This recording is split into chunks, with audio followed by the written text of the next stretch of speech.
ರಾಯಚೂರಿನಲ್ಲಿ ಭೀಕರ ರಸ್ತೆ ಅಪಘಾತ ಸಂಭವಿಸಿ ಸ್ಥಳದಲ್ಲಿ 6 ಮಂದಿ ದುರ್ಮರಣ ಹೊಂದಿರುವ ಹೃದಯ ವಿದ್ರಾವಕ ಘಟನೆ.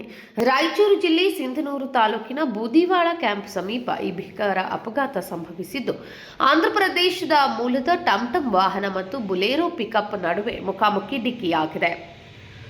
ಅಪಘಾತದ ತೀವ್ರತೆಗೆ 6 ಮಂದಿ ಸ್ಥಳದಲ್ಲೇ ಸಾವನ್ನಪ್ಪಿದ್ದು, ಇನ್ನೂ ಹಲವರು ಗಂಭೀರವಾಗಿ ಗಾಯಗೊಂಡಿದ್ದಾರೆ. ಡಿಕ್ಕಿ ಅಷ್ಟೊಂದು ಭಯಾನಕವಾಗಿತ್ತು ಎಂದರೆ ವಾಹನಗಳು ಸಂಪೂರ್ಣ ನಜ್ಜುಗುಜ್ಜಾಗಿವೆ.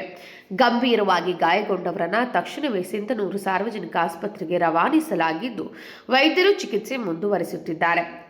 ಕೆಲವರ ಸ್ಥಿತಿ ಚಿಂತಾಜನಕವಾಗಿದೆ ಎಂದು ತಿಳಿದು ಬಂದಿದೆ. ಅಪಘಾತದಲ್ಲಿ ಮೃತಪಟ್ಟವರು ಹಾಗೂ ಗಾಯಾಳುಗಳ ಗುರುತು ಮತ್ತು ವಿಳಾಸ ಸದ್ಯಕ್ಕೆ ತಿಳಿದು ಬಂದಿಲ್ಲ. ಪ್ರಕರಣ ಸಂಬಂಧ ಸ್ಥಳಕ್ಕೆ ಪೊಲೀಸರು ಭೇಟಿ ನೀಡಿ ಪರಿಶೀಲನೆ ನಡೆಸಿದ್ದು, ಮುಂದಿನ ತನಿಖೆ ಕೈಗೊಳ್ಳಲಾಗಿದೆ. ಈ ಭೀಕರ ಅಪಘಾತದಿಂದ ಸ್ಥಳದಲ್ಲಿ ಕೆಲಕಾಲ ಆತಂಕದ ವಾತಾವರಣ ನಿರ್ಮಾಣವಾಗಿತ್ತು. ಯಾವ ಊರು? ಮೊದಲಗುಡ್ಡ ಮಾರ. ಎಷ್ಟು ಜನ ಇದ್ರಿ ನೀವು?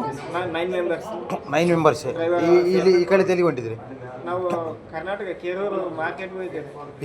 ಏನು ತಗೊಂಡು ಕುರಿ ತರಕ್ಕೆ ಹೋಗಿದ್ರೆ ಈ ಕಡೆದು ಹೊಂಟಿದ್ರಿ? ಆ ಕಡೆದು ಬರಕ್ಕೆ ಹೊಂಟಿದ್ರಿ? ಕೇರೂರಿಂದ ನಮ್ಮೂರಿಗೆ ಹೊಂಟಿದ್ದೇವೆ. ಈಗ ಬೂದಾಳ ಕ್ಯಾಂಪ್ ತಟಾದ ರೈಟ್. ಮತ್ತೆ ಇನ್ನೊಂದು ಗಾಡಿ ಯಾವ್ದು? ಬುಲೆರೋ ಗಾಡಿ ಅಪ್ಪಾಜಿಗೆ ಬಂದು ಹೊಡೆದಿರೋದು. ಬುಲೆರೋ ಯಾವ್ದು ಗೊತ್ತಿಲ್ಲ. ನೀವು ಎಷ್ಟು ಜನ ಇದ್ರಿ? ಅದಾಗ 9 ಜನ ಇದ್ರೆ? ನಾವು 9 ಜನ. 9 ಜನ ಎಷ್ಟು ಜನ ಸತ್ತರಿಗೆ ಅಲ್ಲಿ? ಏನು ಗೊತ್ತಿಲ್ಲ. ನೀವು ನಮ್ಮನ್ನ ಕರ್ಕೊಂಡು ಬಂದ್ಬಿಡ್ತೀವಿ. ಹೌದಾ? ಆ ಗಾಡಿಗೆ ಎಷ್ಟು ಜನ ಗೊತ್ತಿಲ್ಲ? ಆ ಗಾಡಿಗೆ ಎಷ್ಟಿದ್ರೆ ಗೊತ್ತಿಲ್ಲ. ಬುಲೆರೋ ಅದು ಬಂದು ಫಾಸ್ಟ್ ಸಡನ್ ಆಗಿ ಬಂದು ಹೊಡೆದು ಬಿಡ್ತಾರೆ. ಬುಲೆರೋ ನಿಮ್ದು ಆಂಧ್ರ ಯಾವರು? ಪದಲಗುಂಟ ಪದಲಗುಂಟ. ನಿಮ್ಮದಾಗಿದ್ದಾರೆ ಸತ್ತಾರಿಗೆ ಎಲ್ಲರೂ. Rajashekhar Hiremath, KMM news, Belagavi.